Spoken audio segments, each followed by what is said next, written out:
Good evening, everyone. We will begin our work session in a few minutes. Please stand by.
Good evening, everyone, and welcome to the Western Maine School District work session for the month of June. Just a reminder that this meeting is being recorded, and anyone that has public comment during the meeting can send a question to publiccomment@westernwayne.org. I will leave that email address up on the screen during our work session. And I'll turn this over to Dr. Barrett.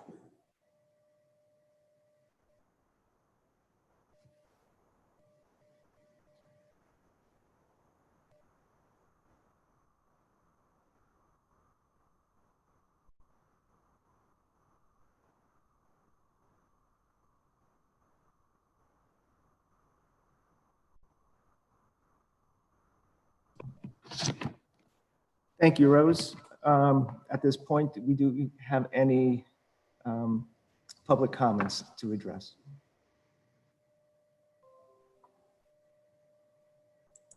We do not. There's no public comment at this time. Very good. We'll move ahead with reviewing the agenda. After the agenda, we will have to break for an executive session.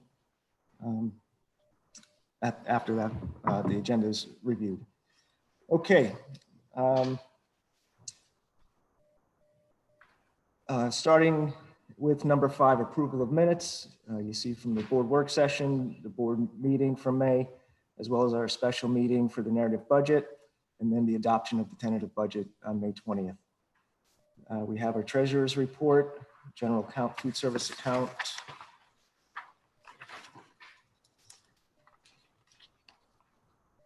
Number 7 is our approval of bills for the general account, food service account, and construction account. Number 8 would be our recognition of public time. Rose, at the end of this, we'll go over the financial information. Okay. Number 9, we have year-end bills. Recommended that the board authorize the board treasurer and business manager to review purchase orders and bills payable for the end of the fiscal year. Number 10 is our July accounts payable, which would authorize the board treasurer and business manager to approve payment. Number 11 is our fund balance designation. This is an annual motion as a result of the GASB 54 that basically allows the business manager to designate portions of the fund balance to those unassigned, assigned, and committed areas. Thank you. Number 12, we have 2 resolutions. The first one is the Principles for Governance and Leadership. That is the one we have done the past several years, where it's basically guidelines and ethics that the board will follow throughout the duration of the school year. So we're going to, you should have had those in your documents. If you don't have them, we can get those to you. They'll send us a big placard that we've approved it, and we could post it on the wall in the boardroom once that goes through. Letter B is the charter school reform. We mentioned in the last meeting that the charter school costs that districts incur are exorbitant and detrimental to our budget. If you remember, with the cost of our charter school payments to external cyber and brick and mortar charter schools, we would essentially cover the cost of our deficit for the school year. And that's pretty much how it is in every district across the state. So that is just a notice that we'll send to the legislature, prompting them hopefully to take some action on that front.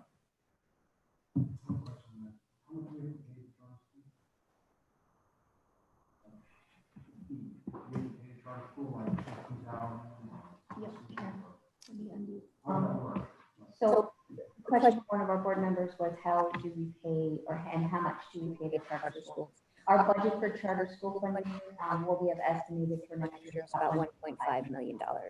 So there's a per student fee, and it's based on the cost of our district and how much we spend to run our district. So each district pays a separate fee, a different fee to each of the charter schools.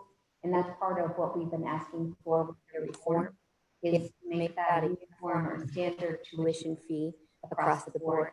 Like you pay, say ours is $17,000 tuition per student, where another district in our, even in our IU, could be paying $13,000, or they could be paying $24,000. It's all based on their own expenses, and it's not a uniform expense. So it's something that we've been asking for, and that's part of the resolution of the reform to try to get some more funding for that from the state level, and also to reform the formula that's used for funding on that. And the cost increases significantly if the student's a special needs student as well. So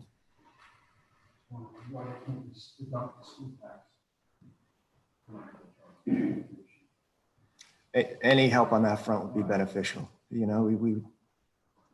has been a strong push from superintendents, school boards, education groups, administrative groups, to have even legislators themselves, but it's a back and forth. What can we do to get more of the cyber school students to come back to our side? The question was, what can we do to have students come back to our cyber school? Every summer, we basically do a recruitment campaign, and we have our cyber coordinators, as well as our principals, reach out to families who we know we might be able to bring back. We send out flyers. It's a lot of times it's just a matter of personal preference, but we have recouped several over the past few years, for sure. Okay, and I mean, we certainly even offer them a free laptop, a free computer. And if there's give them $800 for saving $18,000 a year for 4 years, sweeten the pot a little bit. We do provide computers. We do not provide internet services. Well, currently we are, but in the past for our cyber students, that was one of the conditions. And most people had it that wanted to go that route. This isn't just cyber schools though, this is the charter schools too. There's Yes. 2 brick and mortar schools that also are included in that. Right. The expenses that we talked about. Charter schools, but it's still a commodity. No, they're the same fee, whether it's a brick and mortar or a cyber, it's the same fee. You want to homeschool, Homeschooling is separate. That's completely on parents and not out of our. I'm just curious to check. $21 for, I don't know why it's $17,000 for cyber school and the homeschooling academy to online. The cost is not, it's private. Yeah, it's definitely a wide range between the two, for sure. Any other questions on the charter reform resolution?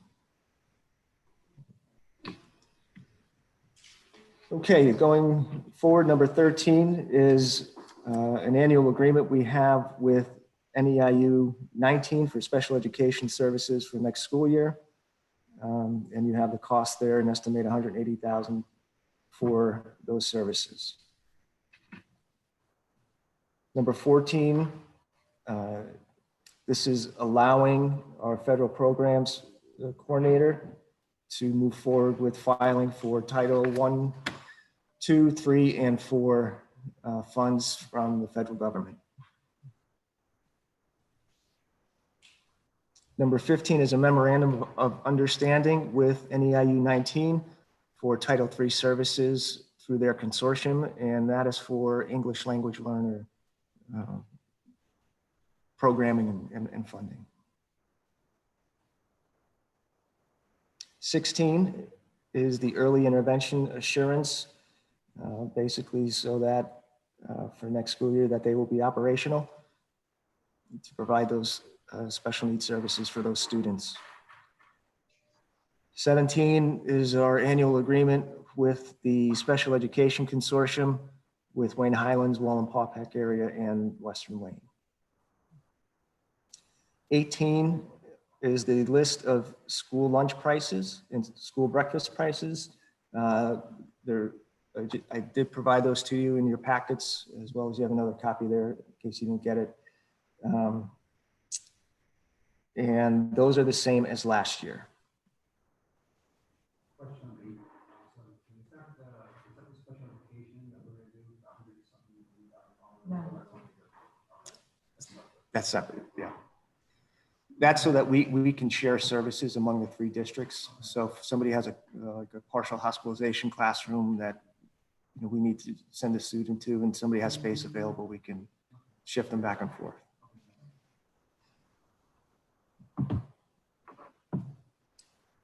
Number 19 is the a la carte price list.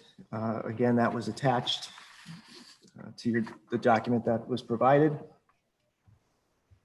Again, those prices are the same as last year. Number 20 is an agreement with Carolina for IEP students who are eligible for medical access so that those documents can be reviewed to determine whether or not medical access is a possibility, and the cost for those reviews is $10 each per IEP. That cost is the same as last year as well. Number 21 is a recommendation for Marikey, Pennsylvania for educational services at the rate of $181.80 per day as needed based upon student need. Dr. LaRose, that's primarily mental health services, correct? Yes, so it's not necessarily that professional services would be paid by a psychiatrist. Yes. Thank you. 22 is agreement with Friendship House. That's for our in-house counseling services that we've been utilizing for the past several years. We've been able to offset the cost of these services with Title IV funds the past few years, as well as some grants that we've applied for and will apply for as well moving forward this school year. So we actually may be able to expand those services based upon some of the Safe Schools funds that we're looking to have provided to us by the state. Rose will discuss some of those funds in a little while. 23 is an agreement with the Northeast Pennsylvania Center for Independent Learning. Once again, depending on student need in their IEP, this is another potential placement possibility for next school year, and the annual fee of $14,000 per half day. Now, have we used that before? Have we used this independent living last year, or is this something now? It's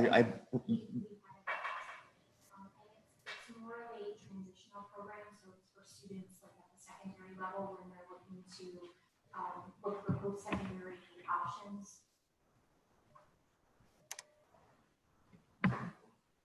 Yeah, I'd have to look to see if we have anybody in there currently or looking to go in there currently. I'm not positive, but I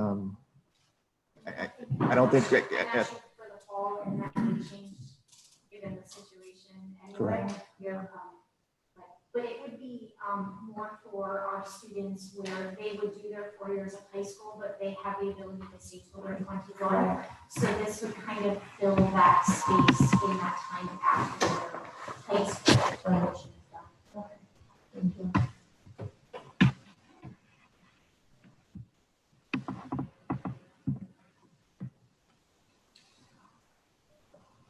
24 is an agreement with Geisinger. We've been utilizing Geisinger the past few years for our athletic training purposes. They also provide some other services, potential professional development for coaches, nurses, et cetera.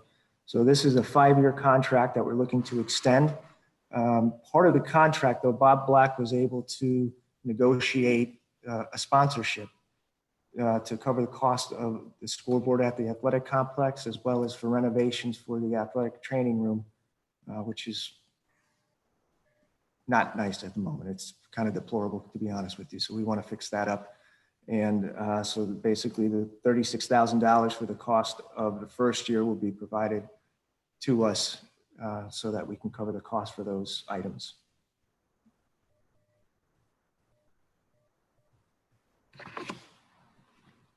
So 36,000, when we try back to the first year, year 2, 3, 4, 5, and the price of it, right? And they're gonna take care of the scoreboard. Do we get a new scoreboard or just? It's a new scoreboard, but we do have, there's a section that we're able to put Geisinger underneath. And then there's another kind of like a vinyl adhesive that we would put like a banner either on the wall or on a gym floor as well in the high school. Do we currently pay them? Yes, yes. And what's the fee that we're currently paying It's about 35,000 something annually? annually. Okay. Yeah, so this first year they would donate it back for those expenses, and then the following years they would give us a reduced rate because of the Yeah. marketing that they will receive from our scoreboard and our floors. Number 25, as a result of a equipment sale that we put out a few months ago, we did have a few items go out, and such as we had a few vehicles that were purchased, as well as some vacuum cleaners and some other items there to the total of $7,800. So I gave you the list at your with your packets there. 26 is the district dentist, Dr. Kathy Salick, who's done this for the past several years. Her rate is $5 per student, again, remaining the same. 26B is our district physician, Dr. Morrow and Dr. Grachik, as for the 2021 school year, to provide physicals for students in kindergarten and grades 6 and 11, as well as sports physicals and coverage at our home football games. Letter C, we have Act 93, non-Act 93 secretaries paraprofessional agreements, which are not finalized at the moment, but in the event that we were able to finalize them, we did put them on there. If we can't have those established for next week, we will look to finalize those for the final budget meeting on June 24th.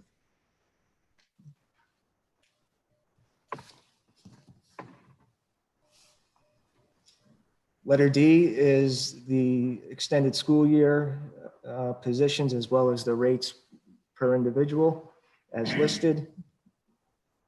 Special ed teachers, early intervention, speech and language, occupational therapy, behavior health specialist, social work, physical therapist, etc. Letter E is a staff transfer.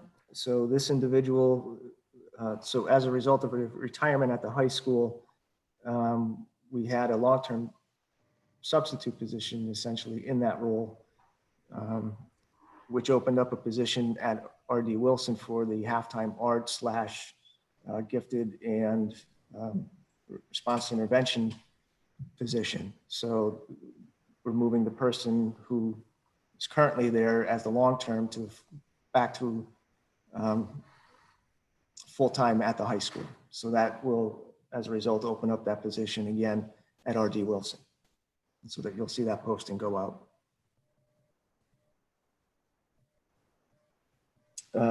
Letter F is, I'm sorry, our early intervention service coordinator. As a result of the retirement in that position, we did revamp the job description for that.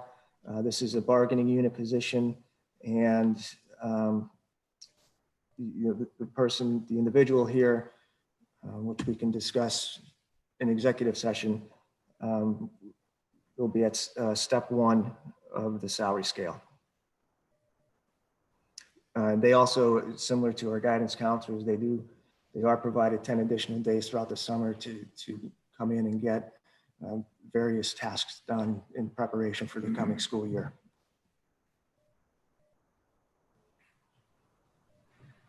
Letter G, these are summer school teachers for this coming summer, starting in July. It will be a virtual summer school, and those individuals listed would be working with students in those subject areas. And then we have some informational items.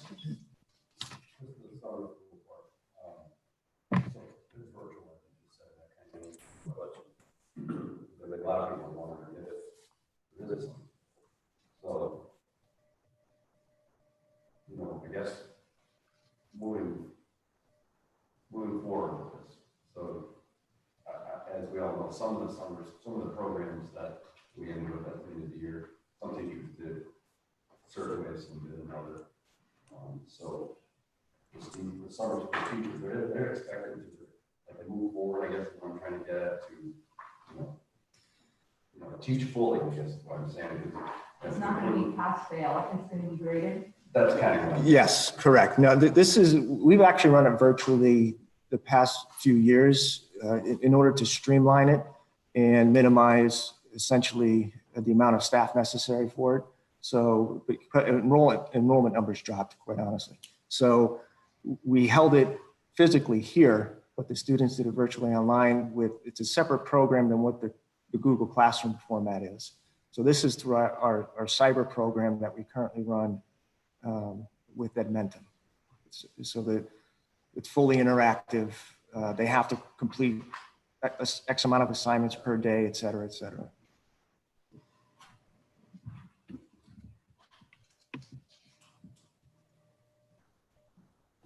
And then we have our informational items.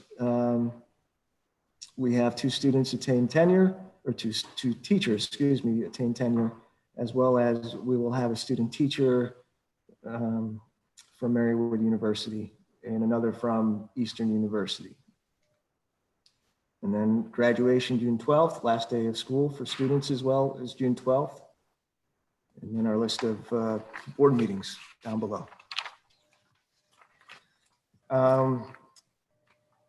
Before we move forward with Rose's part here, does anybody have any questions or any public comments that they would like to make?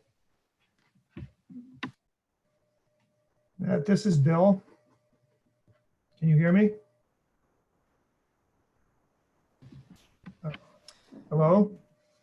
Okay, there are no public comments at this time, so we'll turn it over to Rose for some financial information, and then we will break for executive session. Okay, I just wanted to update everyone on where we stand budget-wise with the state. I know the last couple of meetings that we've had were based on a lot of unknowns at the state level as far as funding and how certain grants would be allocated to us. So I do over the last week, we have received confirmation from the state. They've passed their fiscal legislation for the school district for the full year for the 12-month from July to June. And they've also incorporated a few grants.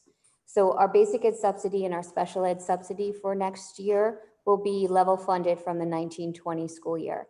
And that is how I had listed it in our tentative budget as being level funded for the 1920 school year.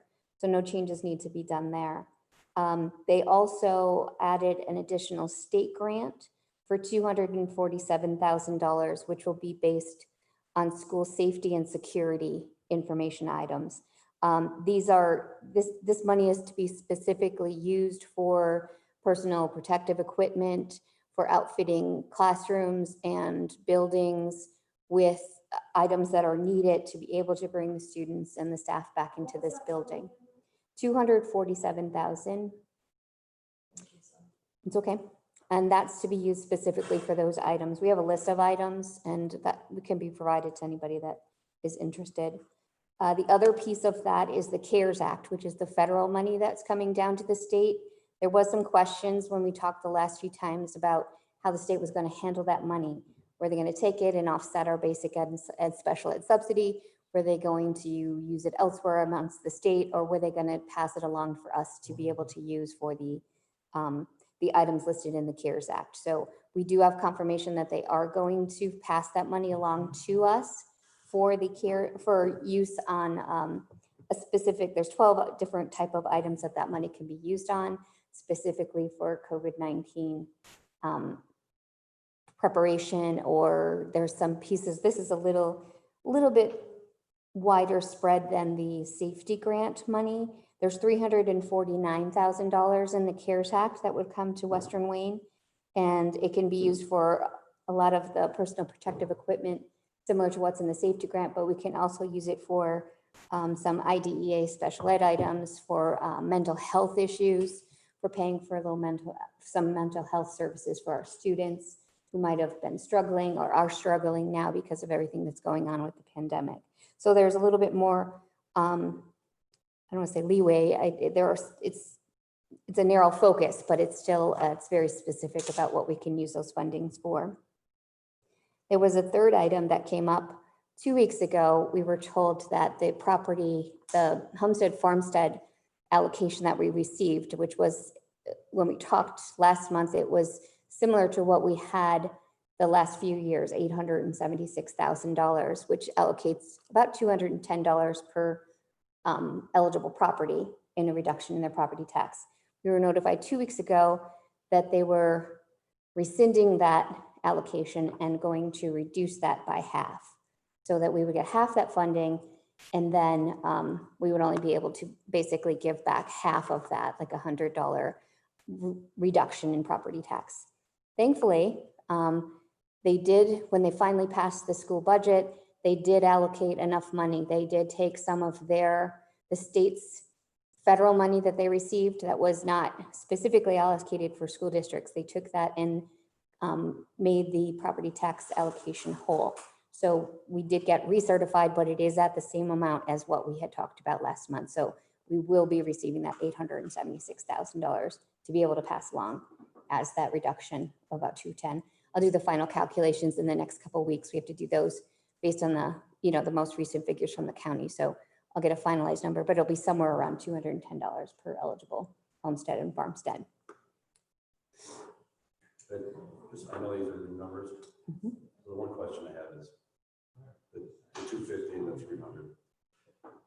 Do you guys feel that that's going to take care of all the schools within the district, or do you think there'll be funds needed? I know it's a rhetorical question because you just got it, but what do you think? I mean, the next part of the question was the transportation, like buses and vans and whatever else. Would that go towards that type of thing too, if they need things, or is that going to be dependent on themselves, I guess? Before you answer, Mr. Gersh said you couldn't hear, of course, as you know, you were all saying, I know you repeated several of them. And he also tried to participate on it, and it didn't seem like it came through, he said. So that's what that call was. Yeah, I sent Mr. Gershi a message that once we're finished with this conversation, we'll have him come, be able to, we'll unmute him so he can speak. Very good. Sorry about that. Just repeat whatever said. Yeah, he can hear you clearly, Rose, but he said he could not hear him. He's sure that he thought maybe the rest of the public couldn't hear. Of course, Should we be unmuting? Yeah, we're not Yes. unmuting. Yeah, I think you should be like, so I guess from now, if you want to talk, unmute so we can hear you through your mic. Yeah, we'll do that. So apologize for that. I didn't realize that wasn't coming through. So to answer Mr. Gambita's question about can the funds be used for transportation purposes if we have to expand them as a result, I believe that is part of it. There were a list of items, probably like 15 items, and then they give a vague clause at the end, anything pertaining to student safety or whatever it might be. So we actually just received some guidance from the state, from PDE, about potential reopening. If we're in green, what does it look like? What are the precautions we'll have to take? It's a very lengthy document. There's a lot of references to CDC guidelines. So it's a lot of moving back and forth between the two documents. But it does look like at this point that we'll be able to open up, at least to some extent, with students in the facilities. So I'm hoping that it's every student here and we're back to normal as much as possible with obviously some safety parameters. We will have to develop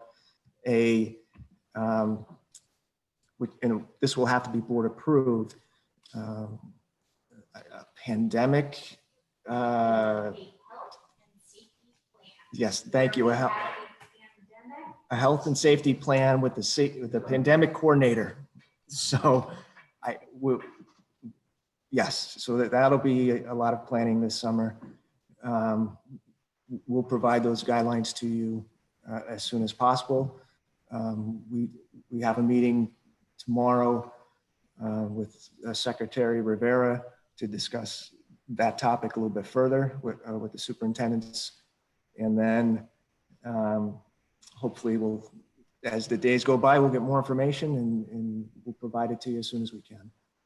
But we're looking forward to wrapping up this school year, getting this completed, getting our students graduated, and then making a full steam ahead effort for the open of next school year.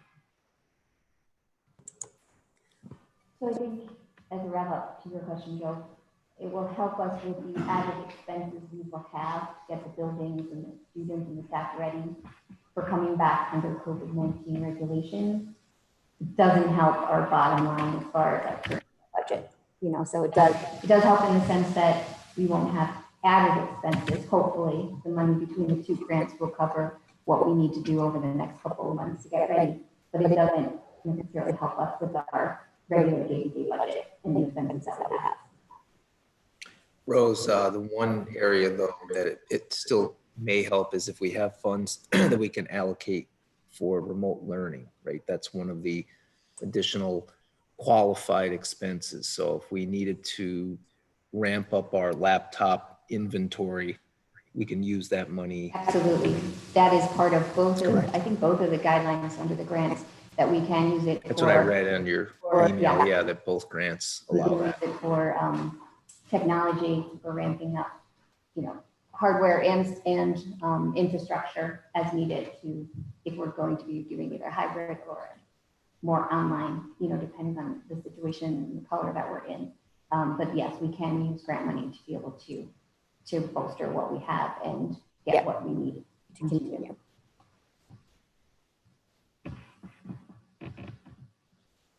Okay, Mr. Gershi, I know you had some comments you wanted to speak. If we can unmute Mr. Gershi. Can you hear me now? I'll turn mine up. Can you hear me? Yes, Yes, we can hear you. I was going to comment on the fact that I could hear Matt, I could hear the Dr. Barrett very well, I could hear Rose very well, but the others I couldn't hear that well. And that's because they were muted. And I was listening to them from a distance. Yes, no? Yes, that's When the others spoke, they were not very audible. And I'm wondering, whether they were audible to other people who were watching this, the public. I was going to make a comment about it. I don't understand why we're not taking full advantage of Zoom. Like, for instance, having the video portion feature available. You know, if you do the video feature, I assume some of you have been on Zoom meetings, you don't have to show yourself. You can block it, and there's a box, a black box with your name on it, if you choose. So you don't have to be seen, but you can be seen. I was on a Zoom meeting this morning with the Wayne County Community Foundation. There were 23 people, and all their pictures were there, and you basically could see them. We could talk to each other and see each other, which makes it a little easier than just trying to identify voices. I don't know, just- Again, when we're on the same room here with the volume turned up, we're getting some feedback. So we're gonna probably only be able to turn up possibly one of the computers to be, for us all to be able to listen to your, when you want to participate. Well, when you speak, the around your box, it lights up a little bit to show that that person is speaking. What was that you, Rick, who just spoke? Yes, I'm sorry, yes. And again, you weren't too audible. You're better than you were, but you sort of sound like you're underwater or something. I don't. I think that's because we've got multiple computers all, so you're getting some feedback. Okay, and the echoes or something. Okay. I don't know. I'm just wondering about that. You know, I think the video feature would enhance things so that you could, and you know, as you're doing it, you can display like the agenda, and then there's people on the side. You can click on the bottom so that only the speaker can be seen, or you don't have to be seen, etc. So there's lots of options, and it's quite flexible. And I'm just wondering why we aren't taking advantage of it. I'll be fine to practice with you when we meet an executive. Okay. Sounds good. So we were also considering that for the board meeting next week, for the vote meeting. Oh. We just want to make sure we have all the details ironed out. All right. Well, thank you for. At this time, does anybody have any other questions, comments, etc.?